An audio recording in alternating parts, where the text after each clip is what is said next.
30 seconds without oxygen, and the brain starts to die. That's not a metaphor, that's protocol. I cut a man's throat open with 30 seconds left on the clock. Not to kill him, to keep him breathing. The flight deck of the USS Intrepid baked under a brutal noon sun. Steel radiated heat through my boots like it wanted to leave a stamp. Wind tore across the deck, ripping half the shouted words away and tossing the rest into a constant wall of noise. Rotors, catapult clanks, alarms, the low animal growl of jets spooling somewhere behind me. JP-5 hung in the air, sweet and toxic, layered over the copper stink of blood and a sharp burned plastic note that made the back of my throat tighten. My face shield fogged at the edges, already speckled from earlier work. The pilot was pinned in a collapsed cockpit, harness straps twisted around his chest like hands that didn't want to let go. His eyes were open but not tracking. Shock had him floating somewhere above the pane, mouth working soundlessly. I didn't have time to comfort him. I had time to make an airway. I found the cricothyroid membrane, cricothyroid, by touch, the little soft dip between cartilage rings. My gloves were slick. The scalpel slid through skin, then met soft resistance, then that tiny give that told me I was in the right plane. Blood surged up and slapped my visor in warm dots. Not cinematic, just pressure doing what pressure does. I widened the incision, slid the tube in, and listened with my whole body for air. A wet inhale, a shaky exhale. Focus. One airway, one patient, one mind. Then I heard the sound that didn't belong to me. A high, tearing shriek cut straight through the flight deck chaos, thin and violent, like metal being ripped apart from the inside. It made my molars ache. My medic brain tried to file it under noise. My body refused. The thought landed fully formed, technical, meanly precise. Compressor stall, engine 2. I looked up and my eyes tracked the intake the way they track a bleeding artery. Heat shimmered near the opening. Flames licked low along the cowling. The airflow felt wrong even from where I stood. Uneven draw like a lung trying to breathe through a straw. Yellow shirts were moving fast, but they were fighting flame, not flow.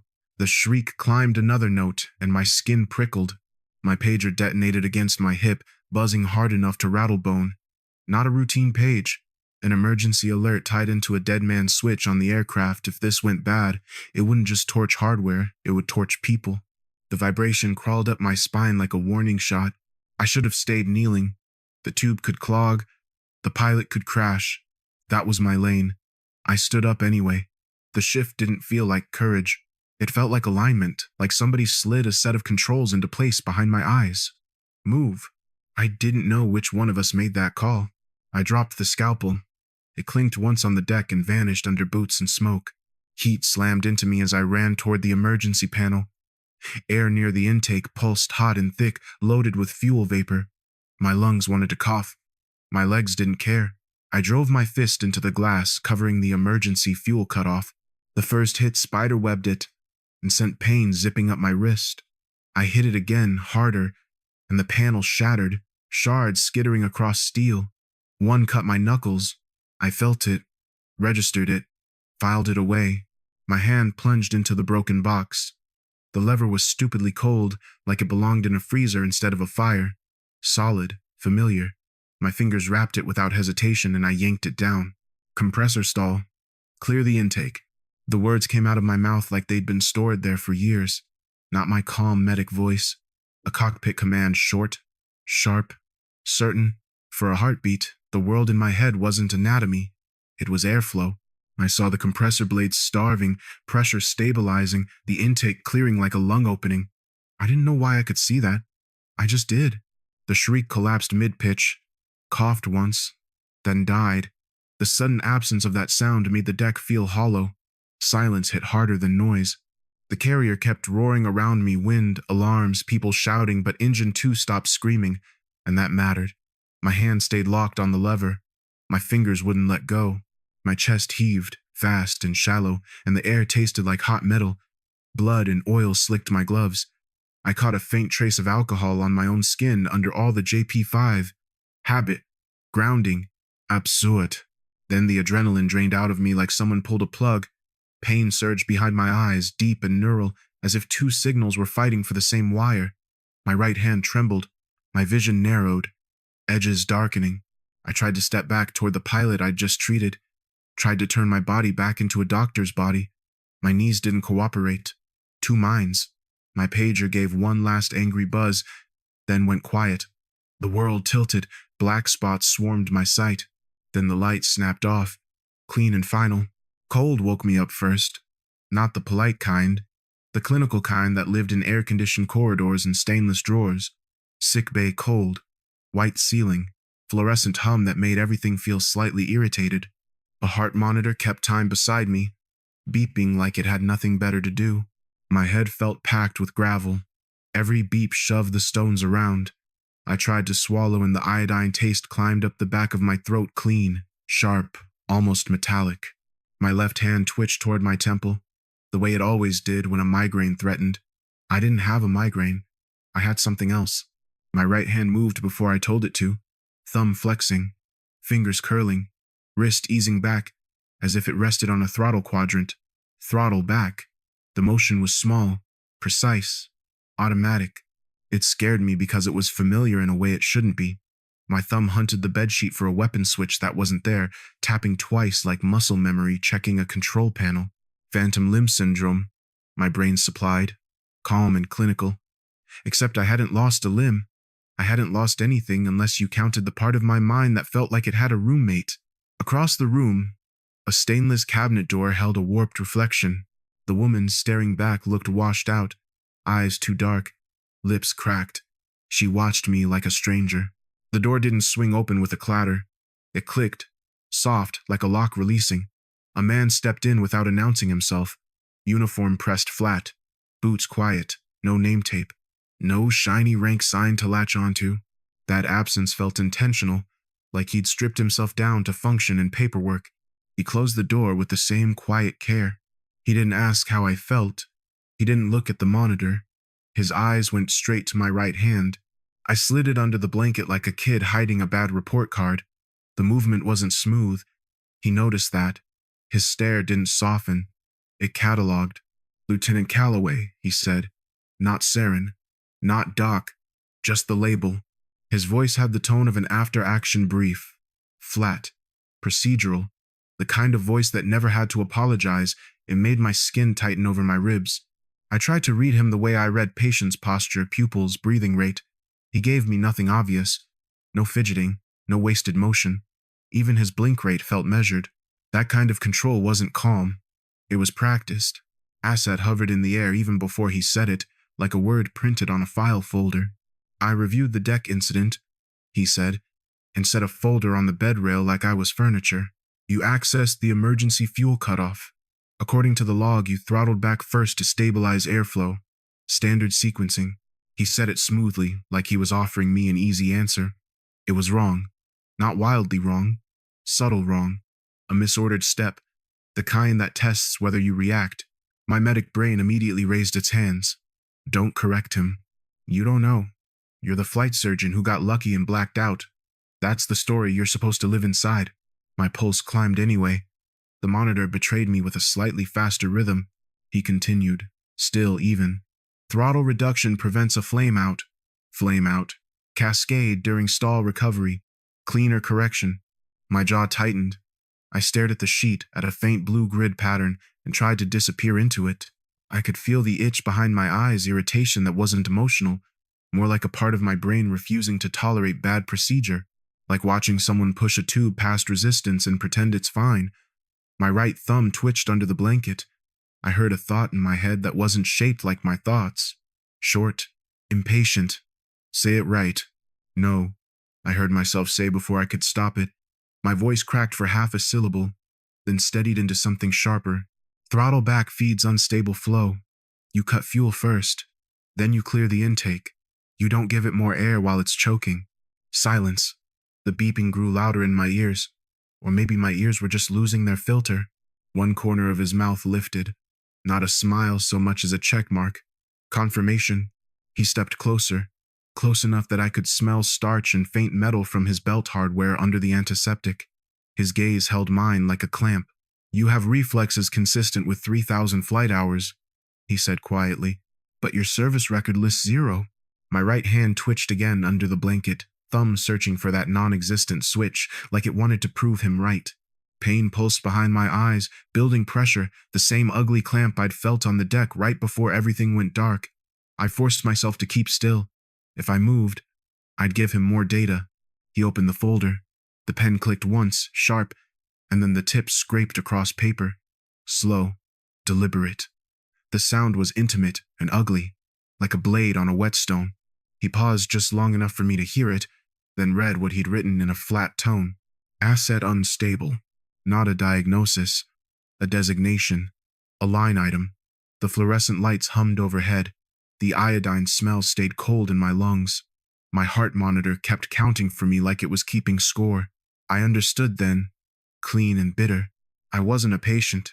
I was inventory. The walk to Admiral Wexford's office felt longer than it should have.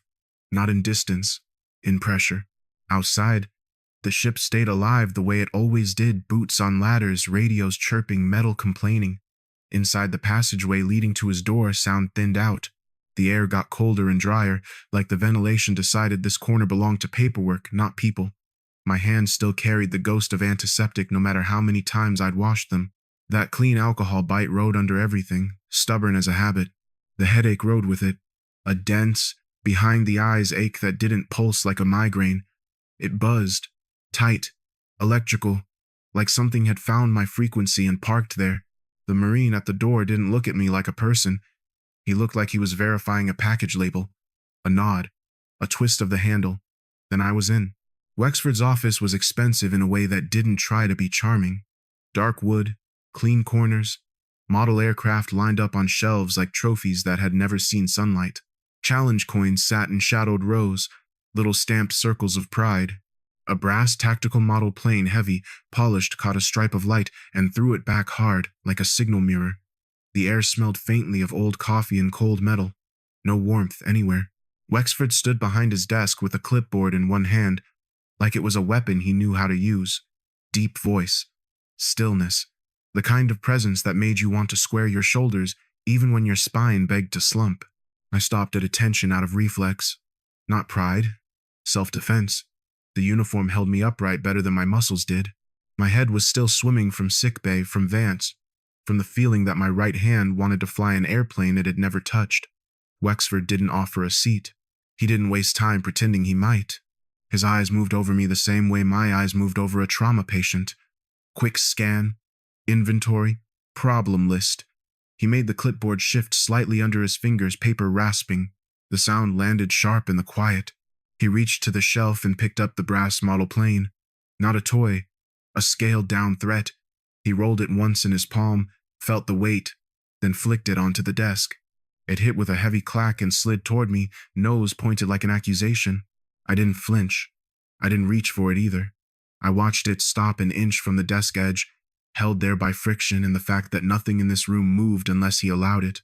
He looked at my face like he was waiting for something, involuntary eyes tracking, fingers twitching, a micro smile of recognition.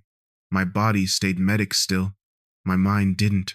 Somewhere behind my ribs, something else wanted to grab the plane and run a finger along the wings, like checking an airframe for damage. Wexford let the silence thicken until it felt like a hand on my throat. Then he spoke, and the words were clean and mean. "What are you? A lost sparrow or a broken hawk?" My mouth went dry. My throat tightened around my own name, like saying it out loud would trigger something worse. The buzzing in my skull rose half a notch. That radar lock hum again, turning my thoughts into static and my vision into sharp edges. He asked about the deck, not with concern, with the cold curiosity of someone reading an incident report and deciding which part to underline. I tried to answer like a professional, like Lieutenant Saren Callaway, flight surgeon, 26, good hands, bad luck. I tried to keep it in the lane. Patient stabilized, airway secured, loss of consciousness, no further complications. I kept my voice low, controlled. The way you talk when you know every sentence can be used against you. Wexford watched me the way a sniper watches a doorway. No wasted blinking.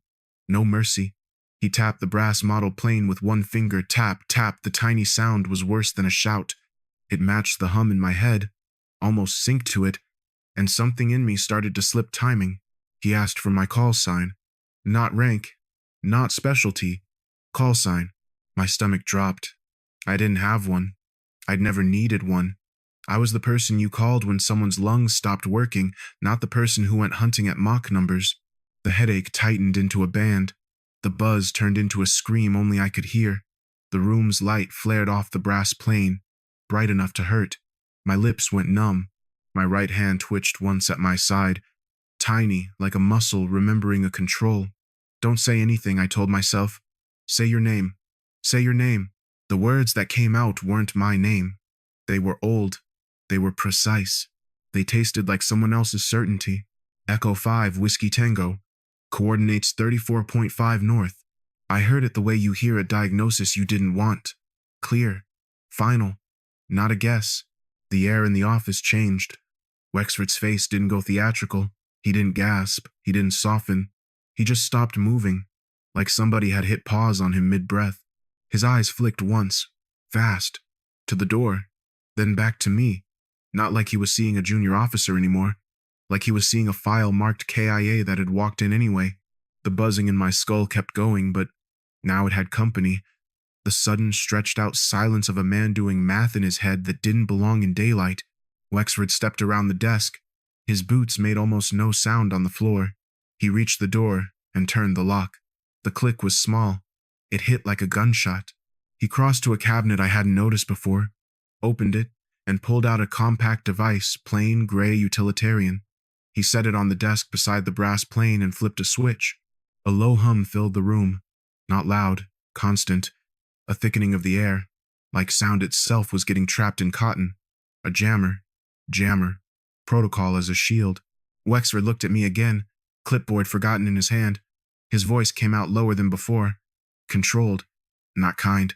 Say that code again, he told me. And this time it wasn't a question. It was containment. And in the back of my skull, the radar lock buzz locked tighter, like whatever was inside me had just been recognized. 0200 hours felt like the ship's real heartbeat, not the daytime noise, the midnight mechanical one.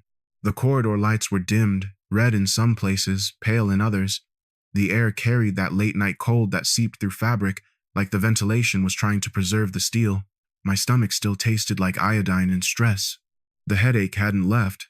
It just changed shape, less spike, more clamp, a steady pressure behind my eyes, and that buzzing radar lock hum that flared whenever something in the world matched something in my skull. They walked me down to the simulator room like I was a classified item. No conversation, no comfort, just escort and doors opening in sequence. Inside, the room was almost black. The only light came from the HUD glow inside a cramped cockpit shell and the faint, sterile spill from a glass booth above it. Wexford stood behind the glass, arms folded, watching like a man timing a bomb. A clipboard again. Always a clipboard. The smell down here was burnt plastic and old electronics, warmed by power supplies that never fully cooled. I climbed into the seat and the cockpit closed around me. Tight harness, hard edges, oxygen mask waiting like an accusation. My hands rested where they shouldn't have known to rest. My right thumb twitched, hunting for a switch it had never touched in real life. This wasn't training, it was an autopsy while the patient was still breathing. The simulator booted with a whine and a deeper rumble that I felt in my ribs more than my ears. The HUD flickered alive. Green lines, threat boxes, a canyon map that looked like a throat you could drown in. Mission text flashed. Canyon run. Mach 1.2. My mouth went dry. I swallowed and tasted bile that wasn't there yet. The mask pressed against my face. Rubber and stale breath. I could hear my own breathing, too loud. I hated that.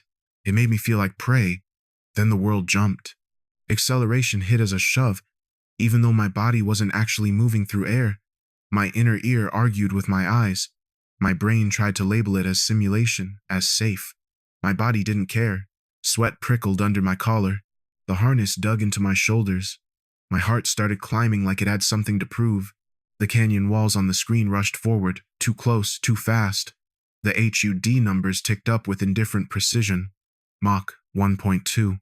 The line stayed steady, cleaner than my hands had ever been.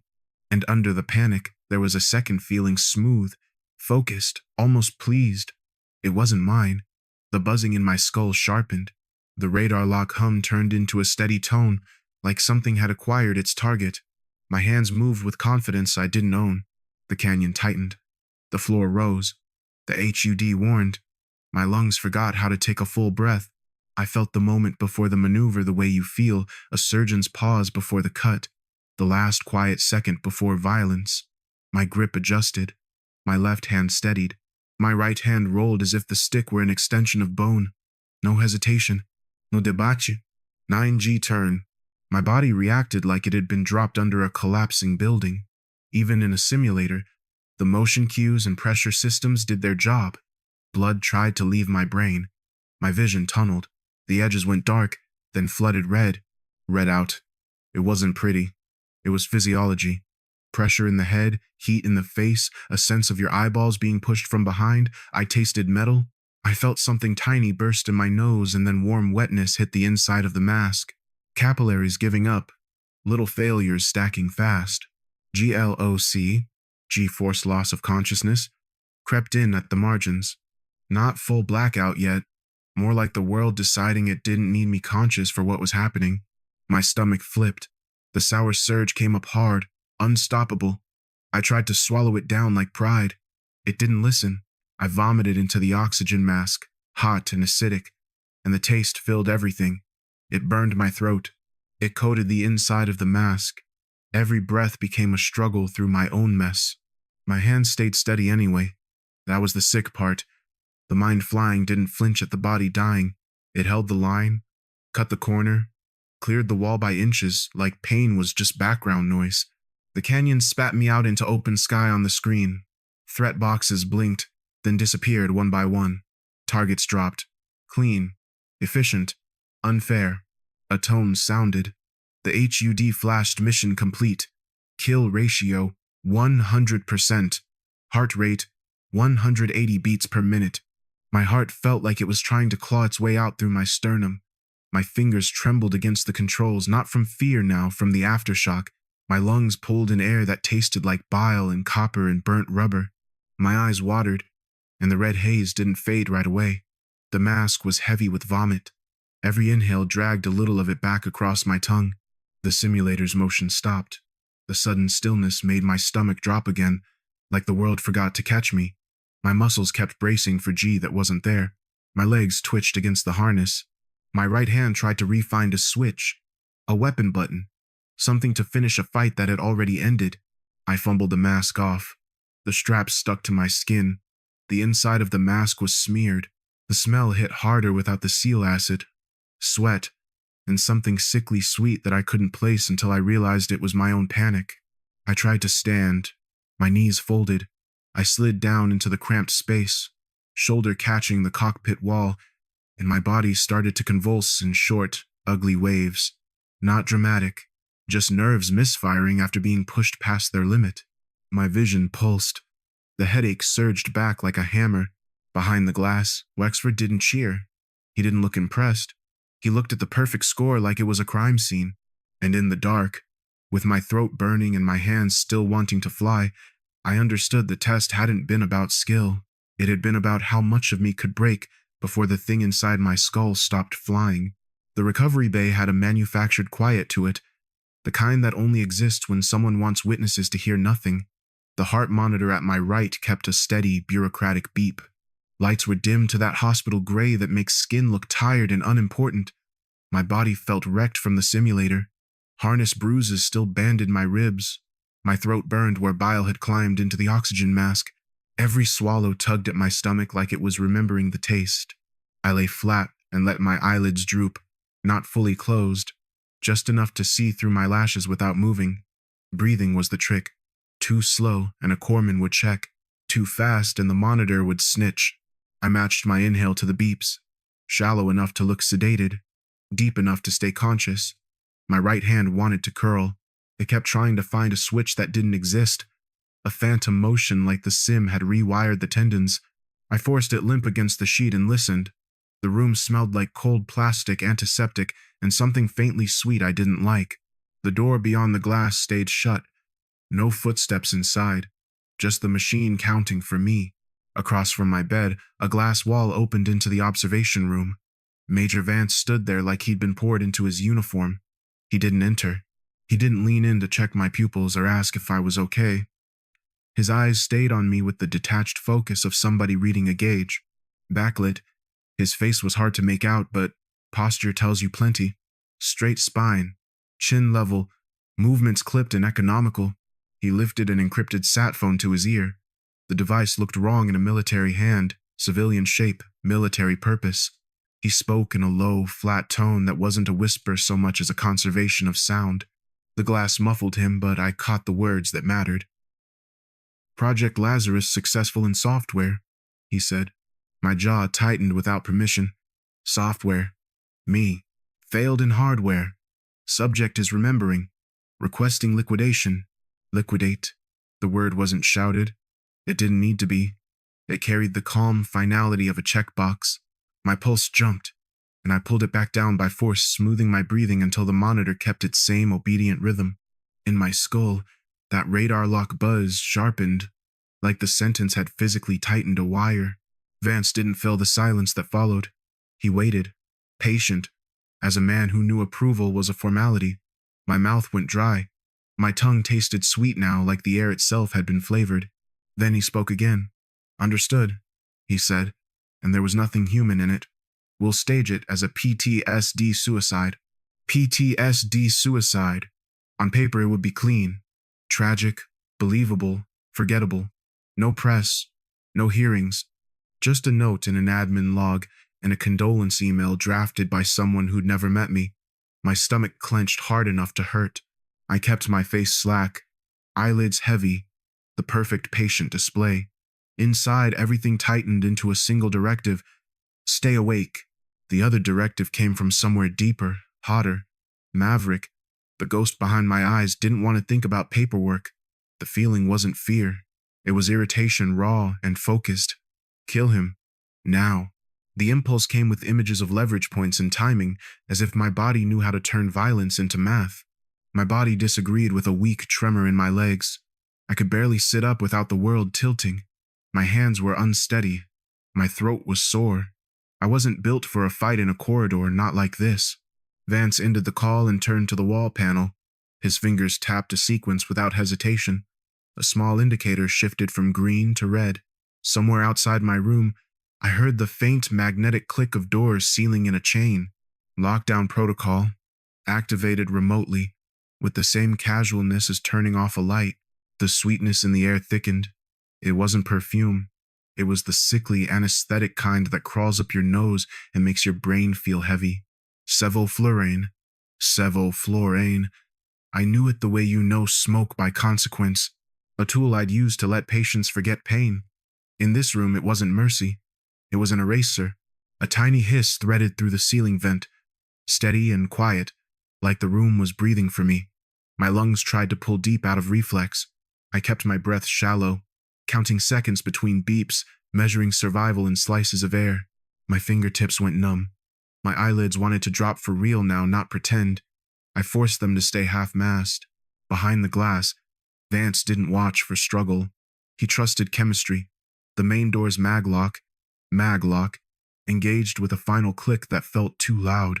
The lights shifted toward a red emergency tone, turning every surface the color of bruised skin. The hiss continued. Time stopped being minutes.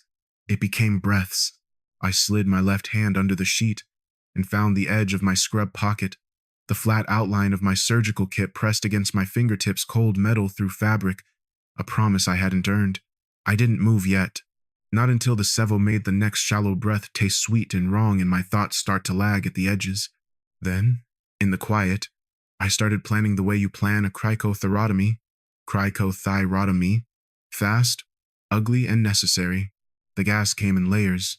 First the sweetness, then the sluggishness behind my eyes, then the soft, dirty urge to stop caring. My lungs wanted a full breath. I refused. Held air in, counted heartbeats, let it out slow through my nose so it looked natural. The monitor kept its same tempo. Good. Machines love consistency. I rolled onto my side like I was drifting. The sheet moved with me, hiding my hands. Under that thin cover, I slid my left hand into my scrub pocket and found the surgical kit. Flat. Hard. Familiar. My fingertips were already a bit numb. I pinched the edges and drew it out inch by inch, keeping my movements small so the leads on my chest wouldn't tug. The room smelled like candy that had gone bad. My thoughts lagged at the edges. I fixed my gaze on the vent above the sink and made my body obey. 4 screws, standard plate, escape route. I slipped off the bed. My knees buckled once. I caught myself on the counter and stayed still until the dizziness settled into something I could work around. The scalpel came out of the kit with a soft plastic whisper. I reached up and set the blade tip into the first screw head, using it like a makeshift driver. Micro movements. Pressure just enough to bite. My hands shook. I locked my wrist. The metal resisted, then turned with a tiny squeal that felt too loud in the quiet bay. I paused, listening. Nothing. Just the hiss overhead and the heart monitor approving my performance. Second screw. Slower. My lungs burned, demanding air that didn't taste sweet.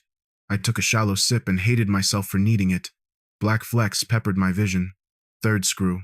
My fingers fumbled, clumsy from the gas. I forced them steady, the way you force your hand steady during a cricothyrotomy when blood makes everything slippery. Fourth screw loosened and fell. It hit porcelain with a sharp tick. I froze. Outside the bay, something echoed down the corridor distant. Heavy, synchronized boots. I eased the vent plate free. Cool air brushed my face from the duct, less sweet than the room air, but it still carried stale dust and metal. Not safe. My knees went soft. The anesthetic finally got a solid hook in me, and my brain tried to sink into it like warm water. I needed to stay up. Now. I tore the surgical kit open with my teeth and found the preloaded syringe. Epinephrine. Epinephrine. Clear liquid. No comfort. I jammed the needle into my thigh through the scrub fabric. The cold needle piercing the thigh muscle was a clean, brutal pain. It cut through the fog like a slap. I depressed the plunger hard. For a half second, nothing. Then heat spread up my leg in a fast wave, and my heart kicked into overdrive like it was trying to outrun death on pure chemistry. The monitor's beeping sped up, but not enough to scream alarm. My vision sharpened at the edges. The dizziness didn't vanish, but it got shoved into the background by adrenaline and pain. My hands belonged to me again. Below the vent, the corridor noise swelled. A sharp mechanical clack sounded maglock cycling, someone overriding a seal. Voices, low and controlled, filtered through the door. Then a heavy impact. Another. The door flexed in its frame with a dull boom. I hauled myself onto the counter and shoved the vent plate aside. Metal scraped metal. I didn't care. I had seconds, not dignity. I pulled myself into the vent, elbows and knees grinding through dust and old grease. The metal was colder than it should have been, biting through fabric. Every movement made the duct ring with a hollow clang, metal echoing in the vent with every inch moved. I tried to spread my weight, slow it down, but my heart was hammering too loud in my ears to be subtle. Epinephrine turned my body into a vibrating wire. Behind me, the bay door finally gave. The crash came through the duct like thunder. Flashlight beams swept the room, white bars cutting across the sink and the bed I'd left. I pressed flat, cheek against cold metal, and held my breath until my chest burned. The boots moved in tight patterns below. Professional. No shouting. That was worse. A radio crackled. Static. Then a clipped voice. Recovery room clear. Subject not in room.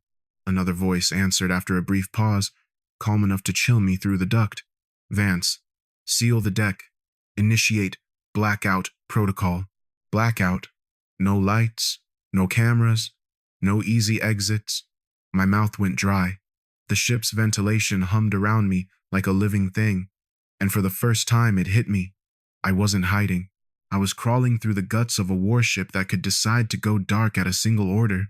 I started moving again, deeper into the shaft, following the cooler air in the faint vibration of machinery, praying my breathing stayed quieter than my heartbeat as the hunt shifted from paper to flesh. General quarters hit like a fist to the spine. The klaxon didn't just scream, it vibrated, the kind of sound that lives in your teeth long after it stops. Red lights spun down the maintenance passageway and turned every pipe, valve, and ladder into something twitchy and alive. I crawled through the vent above it all, belly on cold sheet metal, tasting dust and old grease with every breath. My hands still shook from the epinephrine, from the Sevo gas, from the 9G test that had left my throat raw and my eyes gritty. I kept my breathing shallow anyway, slow enough to fool the monitor below and quiet enough to not advertise myself through the duct. Down on the deck plates, sailors ran in 2 directions at once. Boots slapped non-skid. Radios chattered, then died mid-sentence. The air changed when comms cut out. Less organized panic. More animal. Ozone rolled up through the vents like a thunderstorm trapped in wire. Not normal general quarters. This felt staged, like somebody had pressed a button, and the ship had obediently started eating its own eyes. I could feel the duct flex under me when a hatch slammed somewhere, a low thump traveling through the ship's bones. My ribs still felt bruised from the harness in the sim, and every time I swallowed, bile threatened to come back up like it had a reservation. I eased my face to a seam in the vent cover and looked down into a space that shouldn't have existed. A bulkhead panel I'd never noticed slid open on silent tracks, clean as a refrigerator door. Inside was a bay lit low and cold, full of cases and charging cradles. Major Vance stepped in like he belonged there. No name tape, no hurry. He carried a rugged sat phone and a tablet controller, and he used both the way I used a syringe, precise, bored, confident the world would obey. He didn't talk to anyone in the room. He talked to the handset, encrypted and flat. A voice answered in clipped bursts, then warped into static, like the signal was being strangled on purpose. "Simulated cyber attack confirmed," the voice said. "Radar and comms degraded," source spoofed. Vance's mouth barely moved. "Protocol blackout on my mark." The words landed heavy because he didn't raise his voice. He didn't need to. You don't shout when you're writing policy. The office types would call it a security exercise. Out here, it sounded like a controlled fire meant to burn one person and leave no smoke. A cold, emotionless whine rose from the cradles as turbines spooled up. 3 dark shapes sat there like sleeping insects, AI drones. Lazarus prototypes. Matte housings, beveled edges, no markings, no personality. Thin green status lights pulsed on each one, steady as a heart monitor that didn't care who died. The bay's locks released with a soft clack, and the drones lifted an inch, stabilized and held. The turbine pitch climbed until it made my jaw ache. Vance watched a wall display, not the machines. His thumb pressed a single command. The bay speakers translated it into a synthetic broadcast that sounded like a hospital P, a strip of mercy. Target biological signature. Callaway. My blood went cold in a very specific way, like realizing the bleeding isn't external. Biological signature meant heat, breath, skin oils, CO2 trail. It meant my body was the barcode. Maverick's voice in my skull surged up, sharp and furious move. Now while my medic brain did the ugly math, I had no gun, no armor, and a heart still sprinting from the epi. The phrase hit my nervous system like a diagnosis. Not my name, not my rank, just a target. Cold medicine in a cold room. The drones pivoted in unison. Micro-corrections so smooth they looked fake until you noticed how exact they were. One angled toward a vent access, another toward the ladder well. The third swept a slow arc like it was sniffing the air. On a monitor, red zones bloomed across ship schematics as doors sealed and cameras winked out. Blackout wasn't a power outage. It was control.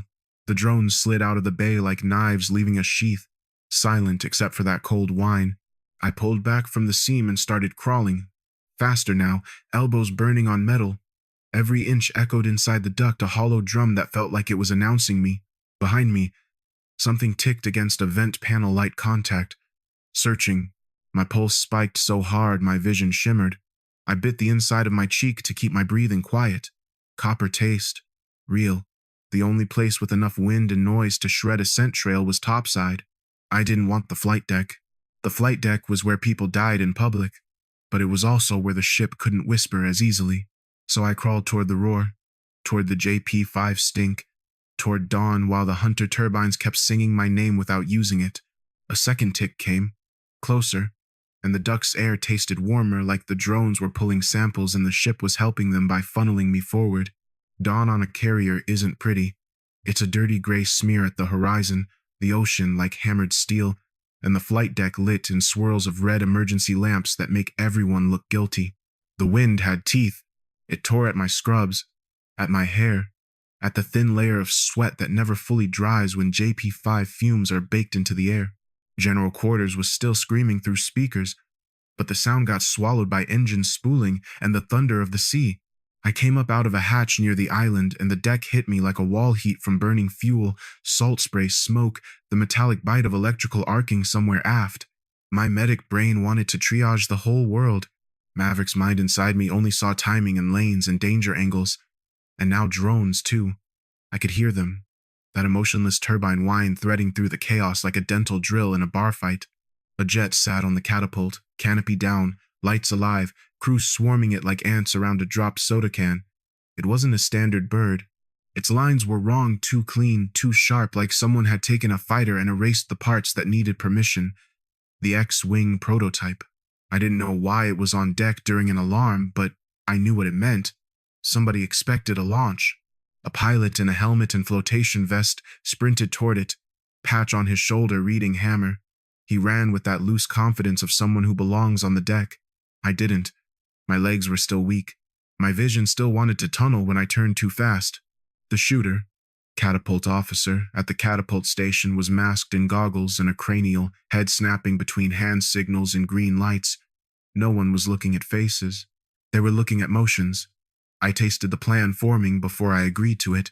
No solo launch. You can't just climb in and press a button. You have to be the right shape in the right second. FOD was everywhere, bits of metal, tie-down chains, a stray glove tumbling end over end, and my eyes kept tracking it the way a pilot tracks birds. One bad chunk into an intake, and the jet becomes a lawn dart. The deck crew kept working anyway, because stopping is how you die out here.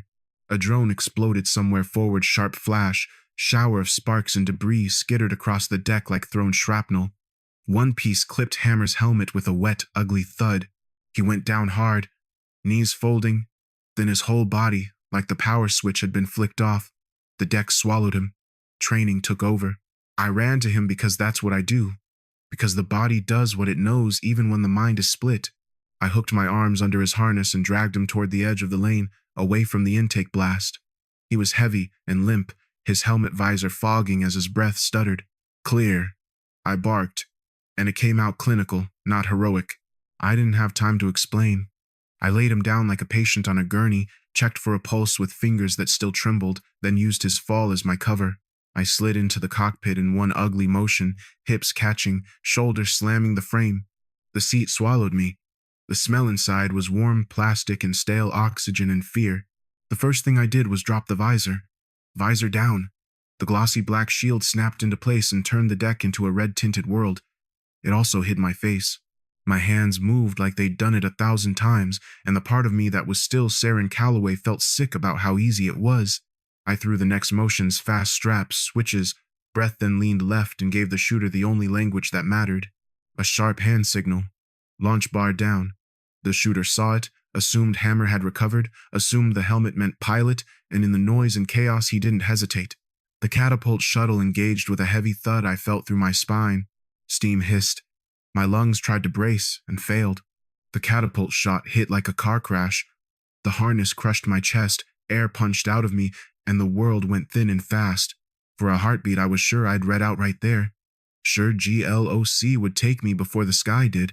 Then the nose lifted and the deck fell away, fires shrinking into a glowing grid. The acceleration blurred the red lights into a single angry ribbon. My stomach floated, then slammed back down. Somewhere below, a radio squawked through the Blackout Vance's voice, distorted but unmistakable. Maintain target lock.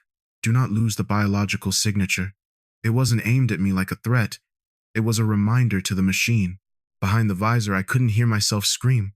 I could only hear Maverick counting and the drone's turbine whine fading, chasing like the ship had just launched its own problem into open air. Dawn turned the canopy into a pale mirror. The ocean below was steel gray, the horizon a thin bruise, and the air up here had that dry, biting edge that makes your lips crack inside the mask. My body hated every second of it. The catapult shot was still in my bones. The 9G sim was still in my stomach. The cracked ribs.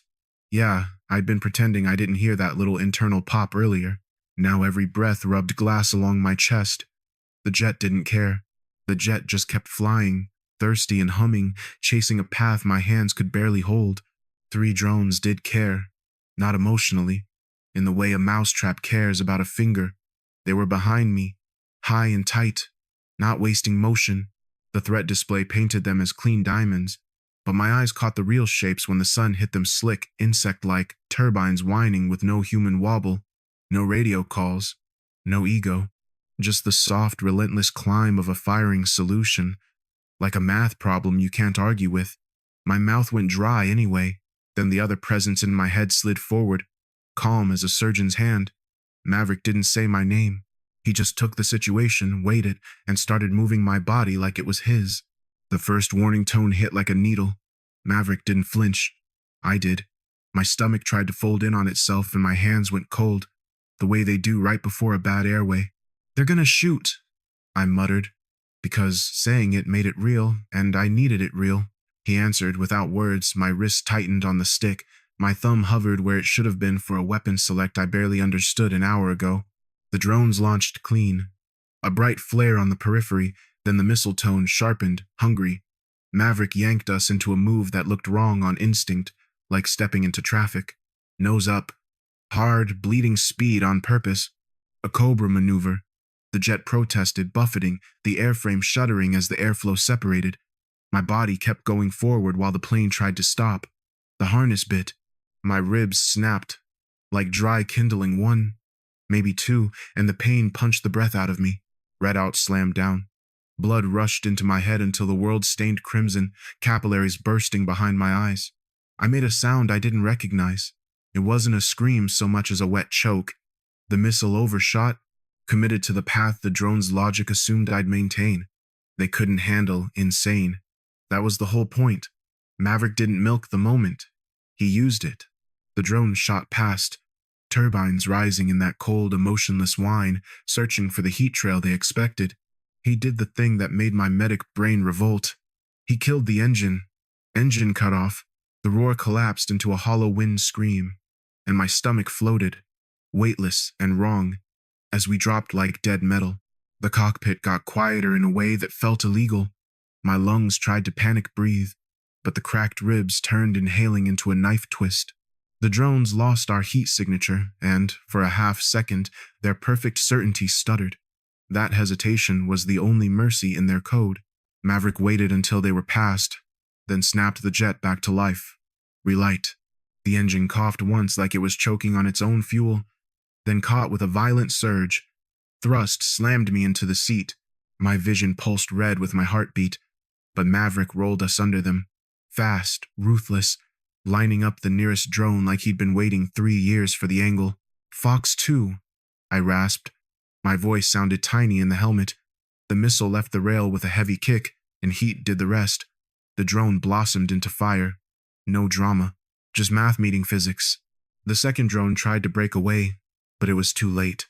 Maverick held steady through my shaking hands, the stick movements small, exact, like suturing.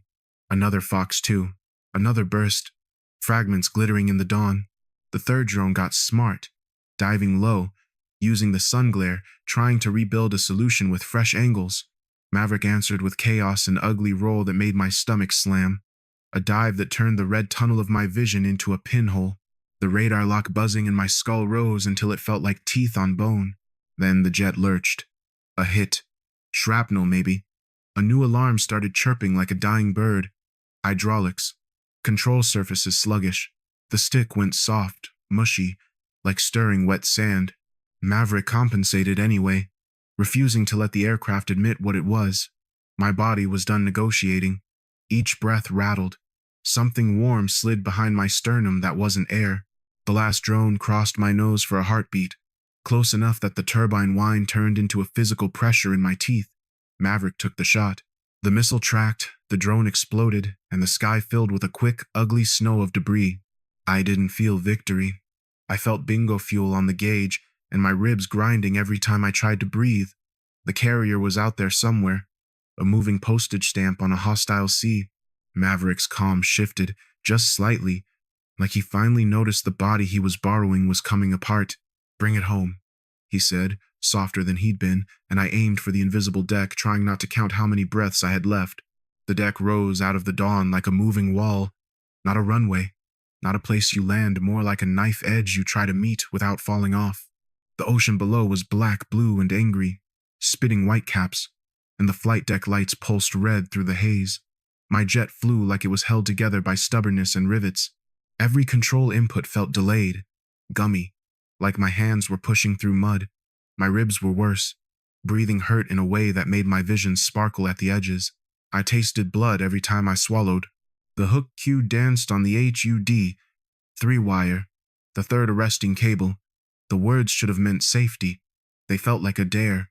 Maverick's presence steadied my grip, cold and exact. "Hold it," he said, softer than the alarms. I didn't answer. I didn't have air to waste. The wheels hit hard. The impact ran straight up my spine and turned everything white for a heartbeat. Then the resting hook, caught the 3-wire with a violent metallic slam, and the whole world tried to stop at once. The harness crushed my chest. Something in my ribs popped again, and my breath came out wet. Cable tension screamed through the airframe, a high vibration that rattled my teeth. We stopped in a brutal blink, the jet shuddering in place like a trapped animal. Hands were on the canopy, voices muffled, distant, and then the ceiling spun away. I came back in fragments. A gurney, harsh white lights, someone cutting my flight suit open, my right hand twitching like it was still on the stick. Wexford's voice closed low, telling somebody to keep me alive without making a spectacle. Then a different room. Quiet, expensive, cold. Admiral Wexford, stood behind a desk that looked built to outlast wars. He slid a tablet across to the Master-at-Arms captain and didn't bother with speeches. "Telemetry," he said. The logs told the story clean. The drone bay opening, the simulated cyber attack timestamped to the second, the command string that tagged my biological signature, Vance's fingerprints in digital ink. Major Vance didn't deny it. He stood there with that blank, administrative face, as if this was an inconvenience on a checklist. The Masters-at-Arms moved in. Cuffs clicked. Vance finally spoke, not pleading, not raging. "The asset was compromised," he said. Wexford pointed to the telemetry like he was pointing to a wound. "You attacked U.S. assets," he replied. Then he turned away, already making the next decision, how to bury this before it infected the whole ship. I woke up to silence that wasn't ship silence. No deck vibration, no distant jets, just a steady hum in the walls like an HVAC system designed to keep secrets. The air smelled sterile and recycled, bleach and plastic and that faint, sweet edge of anesthetic that never really leaves. My throat was raw. Bandages tugged when I tried to swallow. My wrists were strapped down with soft restraints. Clinical, kind, in a brutal way. The monitor beside my bed beeped in a steady rhythm. I stared at it until the numbers blurred. Wexford sat in the corner, half in shadow. He looked older, like he'd spent the night arguing with people who don't sleep. He didn't ask how I felt. He waited until my eyes found him. "Ensign Callaway, died in that crash," he said. The sentence landed like a zipper closing. My mouth went dry. In my head, Maverick didn't protest. He didn't correct. He just stayed. "And Maverick died 3 years ago," Wexford added, as if he was closing 2 files at once. "What's left is a capability. And a problem." I tried to speak. A cough tore out instead and lit my ribs on fire. Wexford leaned forward a fraction. "You're being reassigned. Off record. You'll work where I put you. You'll fly what you're given." He paused. "Ghost operator." They unwrapped the bandages slowly. Adhesive pulled at skin. Air found bruises and made them sting. A nurse I didn't recognize kept her face blank and her hands steady. When the last layer came off, they rolled a mirror over on a wheeled stand. Cheap glass, steel frame. It belonged in a supply closet, not a black site ward. Wexford watched my reaction like he was watching a test. I stared at the face in the mirror and waited for recognition. It didn't arrive clean. Swelling changed the angles. Bruising smeared the story. There was a thin cut along my jaw I didn't remember earning. My eyes looked older, like they'd been living someone else's life in the dark. I lifted a hand, slow. The stranger copied me. I wasn't the flight surgeon who could find an airway by touch. I wasn't the dead ace who could smell compressor stall before anyone else heard it. I was the space between them, a phantom wearing borrowed reflexes. Wexford's reflection hovered behind mine. "You don't exist outside this room," he said. "That's the protection." Somewhere deep in my skull, Maverick's calm flickered like an old radio signal, faint, stubborn, impossible to erase. I stared at the stranger in the glass and understood that dying on paper was the easy part.